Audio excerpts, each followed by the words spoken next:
उग्रवादी, ए उग्रवादी, बोलने भी दुआ कभी खड़ा होगा। ए उग्रवादी, ये आतंकवादी है, उग्रवादी है, ये मुल्ला आतंकवादी है। जी बाहर देखो इस मुल्ले को। ए उग्रवादी, ए उग्रवादी, बोलने भी दुआ कभी खड़ा होगा। ए उग्रवादी,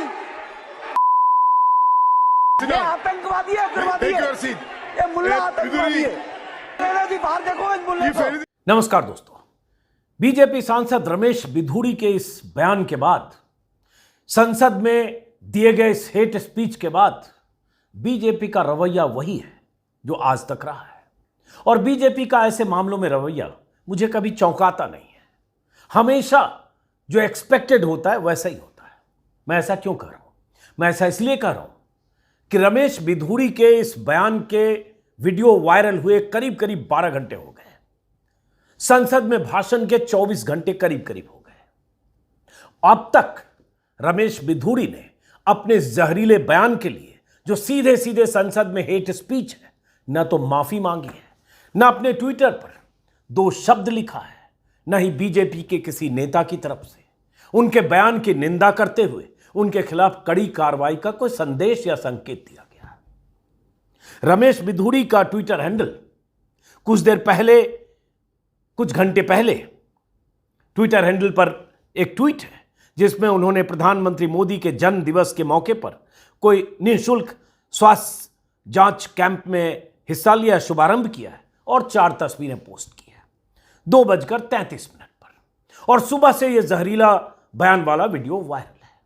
मतलब बीजेपी का वो सांसद बेफिक्र है कि उसका कुछ बिगड़ेगा नहीं। और बीजेपी का रवैया भी अब तक ऐसा ही है कि प्रधानमंत्री मोदी तक बात अगर पहुंची भी होगी तो मन से भले ही माफ नहीं करेंगे, लेकिन माफ कर देंगे, जैसा प्रज्ञा सिंह ठाकुर के मामले में हुआ था।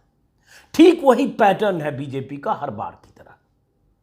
खबर यह आई है कि जेपी नड्डा, बीजेपी के अध्यक्ष, उनके निर्देश पर रमेश बिधूड़ी को उनके इस जहरीले बयान पर नोटिस जारी किया गया है।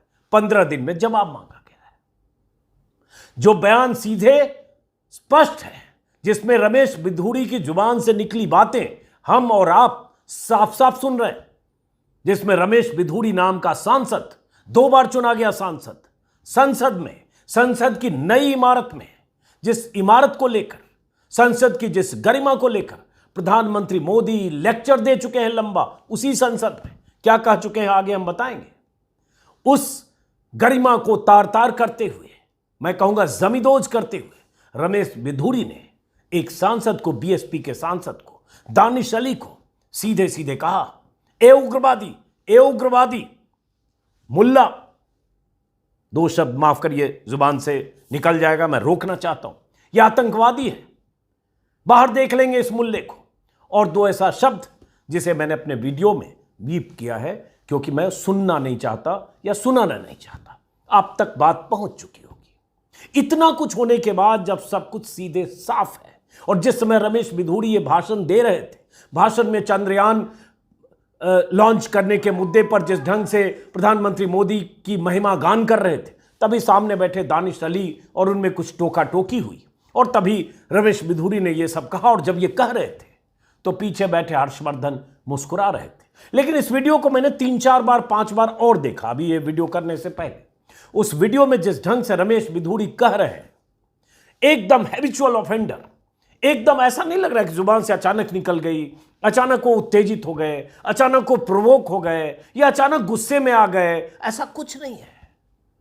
एकदम आराम से उनकी फितरत, सड़क छाप किसी मवाली की तरह उनकी फितरत जैसे होती है, जो नफरत करते हैं मुसलमानों से, एक धर्म को विशेष को टारगेट करते हैं, कुछ भी बोलते हैं, उस तरह से वो बोल रहे आराम से, बीच बीच में, और बोलते हुए भाषण पढ़ने की कोशिश भी कर रहे हैं।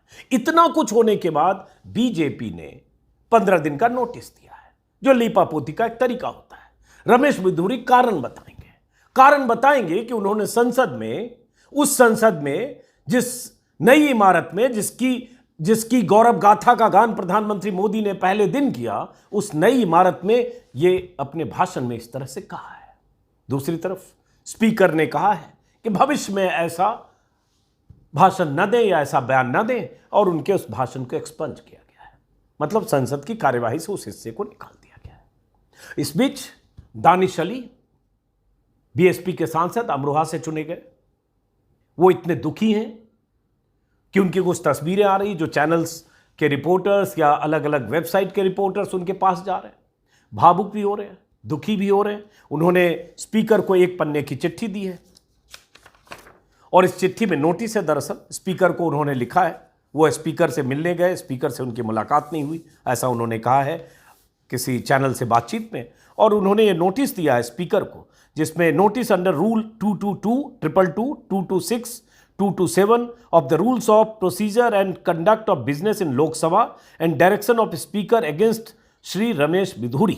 और उन्होंने कहा उनके खिलाफ कार्रवाई की जाए, प्रिविलेज अंडर रूल 227 के तहत उनके खिलाफ कार्रवाई की जाए। जिस ढंग से लोकसभा में उन्होंने बर्ताव किया, रिपोर्ट की जाए और कार्रवाई की जाए, इन्वेस्टिगेशन की जाए और कार्रवाई की जाए। ये बहुत गंभीर मामला है देश में माहौल खराब करने के लिए, क्योंकि ये एक व्यक्ति को नहीं कहा गया। अगर कोई सांसद ये कहता है ये मुल्ला आतंकवादी है, अगर ये सांसद कहता है बाहर देख लेंगे इस मुल्ले को, समझिए इसका क्या मतलब होता है। ये टारगेट सिर्फ दानिश अली नहीं थे, टारगेट पर एक धर्म विशेष के लोग थे, वो मानसिकता थी, वो फितरत थी। लेकिन उसके बाद भी बीजेपी ने कारण बताओ नोटिस जारी किया। कारण बताओ नोटिस तो तब साध्वी प्रज्ञा सिंह ठाकुर को भी जारी किया गया था। उस नोटिस का जवाब प्रज्ञा सिंह ने जरूर दिया होगा। उसके बाद उनके खिलाफ कोई कार्रवाई नहीं हुई 2019 के पहले, जिसका जिक्र मैंने पहले भी किया, फिर आगे एक बार। लेकिन दानिश अली ने क्या कहा? जब दानिश अली के पास कई रिपोर्टर पहुंचे, मैं न्यूज़ लॉन्ड्री के हवाले से उनके उस बयान का छोटा सा हिस्सा मैं सुनाना चाहता हूं, जिसमें दानिश अली दुखी हैं, परेशान है, क्योंकि इतनी बड़ी बात संसद में कोई कह दे किसी सांसद को, चुने हुए सांसद को। मदर ऑफ डेमोक्रेसी सुनने में बड़ा अच्छा लगता है, लेकिन मदर ऑफ डेमोक्रेसी के साथ क्या बर्ताव होता है, मदर ऑफ डेमोक्रेसी कैसे तमाशबीन ऐसे मौके पर रहती है जब कोई सांसद संसद में, सदन में खड़े होकर ऐसी बात कहे और उसके खिलाफ 24 घंटे तक बीत जाए, उसकी पार्टी कोई कार्रवाई न करे। जरा सुनिए दानिश अली ने क्या कहा। उग्रवादी, उग्रवादी बोलने भी तो कभी खड़ा होगा। उग्रवादी, आतंकवादी है, उग्रवादी है, ये मुल्ला आतंकवादी है। बाहर देखो इस मुल्ले को। मदर ऑफ डेमोक्रेसी के टेंपल में एक चुने हुए सांसद के खिलाफ जिस तरीके के अल्फाज मुल्ला, कटवा, आतंकवादी, उपद्रवी, ये क्या है? इस देश में हो क्या रहा है? ये हो क्या रहा है? रूह भी कांप जाती है वो अल्फाज सुन के। मैं रात भर सो नहीं पाया, दिमाग की नस फटने को तैयार थी है मेरी। मैं करूं तो करूं क्या, जब मेरे जैसे चुने हुए व्यक्ति की स्थिति आज इस देश में यह है, तो एक आम आदमी की स्थिति क्या होगी? मुझे उम्मीद है कि मेरे साथ न्याय होगा। आदरणीय स्पीकर साहब कार्रवाई करेंगे, नहीं तो मैं भरे मन से इस सदन को भी छोड़ने पर विचार कर रहा हूं। दानिश अली की तकलीफ वाजिब है। उनकी जगह कोई भी शख्स होगा और धार्मिक पहचान के आधार पर अगर कोई सांसद कहे कि यह मुल्ला आतंकवादी है, सिर्फ आतंकवादी कह दे, उग्रवादी कह दे, बात यह नहीं है। उनकी धार्मिक पहचान के साथ आतंकवादी जोड़कर कहा गया बाहर देख लेंगे, तो धमकी और चेतावनी भी दी गई, और बहुत उस अंदाज में, एकदम गुरूर और अहंकार के साथ, जैसे सत्ता का नशा दिमाग पर सवार हो। और रमेश बिधूरी की यह फितरत है, उनके पहले के भी बयान कुछ वायरल हो रहे हैं इस बीच। लेकिन सवाल तो बीजेपी से है, सवाल तो प्रधानमंत्री मोदी से है। उसी नई संसद में पहले ही दिन प्रधानमंत्री मोदी ने जो भाषण दिया था, उस भाषण के छोटे से टुकड़े को सुनिए जिसमें उनकी नसीहत है। बहुत अच्छा लगता है सुनने में जब प्रधानमंत्री मोदी भाषण देते हैं। कई बार लगता है संतों की तरह प्रवचन दे रहे हैं। एकदम उस अवस्था को प्राप्त कर चुके हैं जहां न माया है, न मोह है, न सियासत है, न महत्वाकांक्षा है, न कुर्सी है, कुछ नहीं है, सबसे ऊपर।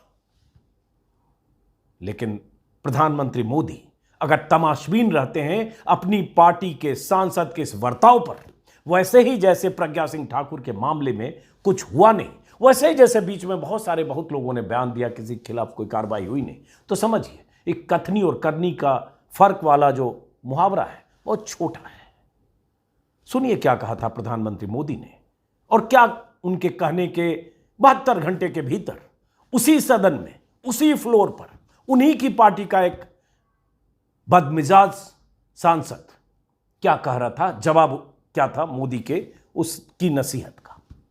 नए भवन में हम सभी अपने वाणी से, विचार से, आचार से, मैं पक्का मानता हूं कि यहां जो व्यवहार होगा ये निर्धारित करेगा कि कौन यहां बैठने के लिए व्यवहार करता है और कौन वहां बैठने के लिए व्यवहार करता है। जो वहां ही बैठे रहना चाहता है उसका व्यवहार क्या होगा, और जो यहां आकर के भविष्य में बैठना चाहता है उसका व्यवहार क्या होगा, इसका फर्क बिल्कुल आने वाले महीनों में देश देखेगा और उनके बर्ताव से पता चलेगा, ये मुझे पूरा विश्वास है।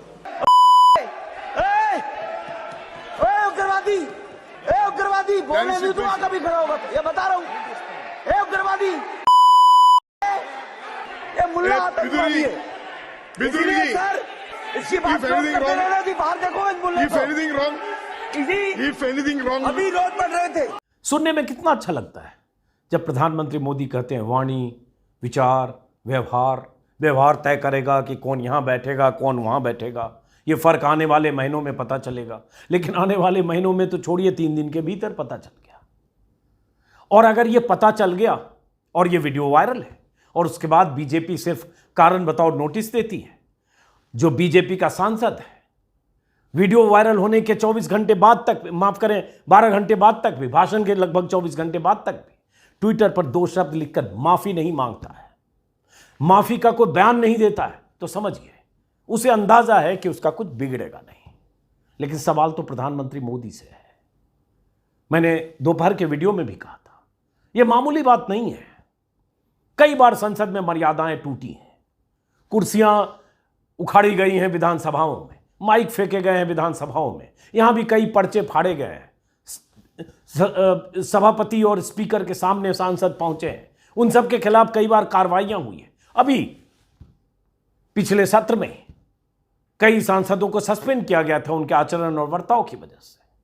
लेकिन यहां तो एक सांसद हेट स्पीच दे रहा है सीधे सीधे, और अगर ये हेट स्पीच नहीं है तो और क्या हेट स्पीच है, जिसमें एक सांसद को कहे ये मुल्ला आतंकवादी है, इस आतंकवादी को, इस मुल्ले को हम बाहर देख लेंगे, ये उग्रवादी है, और वैसे ही जैसे 2 शब्द मैं इस्तेमाल नहीं कर रहा हूं। तो सीधा सीधा हेट स्पीच देने वाला सांसद, जिसका बयान ऑन रिकॉर्ड है, वीडियो की शक्ल में है, उसके जुबान से निकले शब्द वायरल है, और तब प्रधानमंत्री मोदी अगर चुपचाप बैठे रहते हैं, अगर अमित शाह और जेपी नड्डा सख्त कार्रवाई नहीं करते हैं, मान लेता हूं कि चलो आपने 15 दिन का वक्त दिया, लेकिन काफी था, 24 घंटे में जवाब मांगा जा सकता था। इसमें 15 दिन क्या करेगा? क्या रमेश बिधूरी इन्वेस्टिगेशन करेंगे अपने बारे में, अपने आचरण के बारे में कुछ लिखेंगे, कुछ जांच करेंगे, गवाह जुटाएंगे? क्या करेंगे 15 दिन? 6 घंटे में जवाब मांगा जा सकता था, 6 घंटे में आप जवाब दीजिए। लेकिन एक औपचारिकता है, रस्मदायगी है, लीपापोती है। 15 दिन में यह एजेंडा जो नाराजगी की वजह है वो धीरे धीरे दूर हो जाएगी, और ये किसी ढंग से डिरेल हो जाएगा, कोई इस पर बात नहीं होगी, और ऐसे भी किसी चैनल पर इस पर कोई उस तरह से शोर नहीं, 1-2 चैनल पर चिटपुट बहसें हुई होगी। लेकिन इतनी बड़ी बात पर जितना बवाल मचना चाहिए था वो बवाल नहीं है, क्योंकि सवाल फिर मोदी से होगा और बीजेपी की सत्ता से होगा। उसके बाद क्या होगा? 15 दिन बाद एक पन्ने का ऐसे ही जैसे कोई जवाब दे देंगे रमेश बिधूरी, और उसके बाद बात दब जाएगी, जैसे साध्वी प्रज्ञा सिंह के मामले में हुआ था। इतना गंभीर बयान साध्वी प्रज्ञा सिंह का देना, महात्मा गांधी के कातिल को देशभक्त बताना, और प्रधानमंत्री मोदी का कहना मन से माफ नहीं करूंगा, और उसके बाद अमित शाह की तरफ से साध्वी प्रज्ञा सिंह ठाकुर को कारण बताओ नोटिस जारी करना, और उसके बाद उसका कुछ न बिगड़ना। तो इसलिए मैंने कहा कि बीजेपी अपने फैसलों से, अपनी करतूतों से बीजेपी नेता कभी चौंकाते नहीं है। एक्सपेक्टेड होता है, ये एक्सपेक्टेड था कि इस पर कार्रवाई नहीं होगी, एक्सपेक्टेड था कि रमेश बिधूरी निश्चिंत ही रहेंगे, तो निश्चिंत है। लेकिन आप सोचिए, आपको सोचने की जरूरत है, और खासतौर से देश की बहुत बड़ी आबादी जो मोदी मित्र बन रहे हैं, देश की बहुत बड़ी आबादी जिन्हें भ्रम है कि मोदी जी सबको साथ लेकर चलना चाहते हैं। देश की वो आबादी जिन्हें प्रधानमंत्री मोदी पसमानदा समाज का हिस्सा मानते हुए अपने पाले में लाना चाहते हैं। और वो तमाम लोग, जरा सोचिए कि सबका साथ, सबका विकास और सबका विश्वास के नारे के बीच या उस नारे में कितने छेद हैं, क्या हकीकत है, क्या जमीन से उसका रिश्ता है। क्योंकि ये सोच और ये प्रवृत्ति एक सांसद की नहीं है, ये प्रवृत्ति आई है कहीं से। क्योंकि रमेश बिधूड़ी अखिल भारतीय विद्यार्थी परिषद से लेकर 3 बार विधायक बनने के बाद 2 बार सांसद, परवरिश हुई है। और ये सोच उस परवरिश का हिस्सा है। जिस परवरिश से निकले प्रवेश वर्मा कहीं दिल्ली में भाषण में मुसलमानों के सामूहिक बहिष्कार की बात करते हैं। कोई बेंगलुरु का सांसद गाहे बगाहे जब तब मुसलमानों के खिलाफ बयान देता है, तेजस्वी सूर्या नाम काफी है। कोई गिरिराज सिंह, कोई नुपुर शर्मा, कोई नवीन जिंदल, कभी किसी को फ्रिंज एलिमेंट कहकर बीजेपी पल्ला छोड़ा लेती है जरूर, लेकिन ऐसी फौज बहुत बड़ी है। कुछ एक्सपोज होते हैं, कुछ छिपे रहते हैं, कुछ गाहे बगाहे ऐसे बयान देकर कुख्यात होते हैं। लेकिन बहुत लंबी लिस्ट है। और ये लिस्ट इसलिए लंबी है क्योंकि उन्हें पता है कि उनकी सेहत पर कोई फर्क नहीं पड़ेगा। और बार बार जो मैं कहता हूँ, एक मुहावरा, हाथी के दांत खाने के और दिखाने के और प्रधानमंत्री मोदी प्रवचन देते हैं और उनके साथ जो बाकी लोग हैं इसी तरह के बयान जब तब देते हैं। लेकिन इस बार ये बयान संसद में दिया गया है, नई संसद में दिया गया है, लोकतंत्र के मंदिर में दिया गया है। इसलिए बेहद संगीन अपराध है, गुनाह है और इसकी सजा उस सांसद को जरूर मिलना चाहिए। ये काफी नहीं है स्पीकर का कह देना कि भविष्य में ऐसे बयान ना दें, ये काफी नहीं है। उम्मीद है अभी भी देखते हैं, 24 घंटे 48 घंटे 15 दिन और इंतजार करके देखते हैं कुछ होता है क्या। इस बीच आपको बता दें कि अगर आप चाहते हैं कि वैकल्पिक मीडिया के तौर पर डिजिटल प्लेटफॉर्म पर जो लोग काम कर रहे हैं, जो अपनी आवाज बुलंद कर रहे हैं, ऐसे मौकों पर जिन्हें लगता है मुखरता से अपनी बात कहनी चाहिए, उनकी आवाज को मजबूत कीजिए। उसके लिए जरूरत है आपके सपोर्ट की, आपके समर्थन की। सब्सक्राइब कीजिए, ज्वाइन करिए, हौसला बढ़ाइए। मुलाकात होती रहेगी। नमस्कार।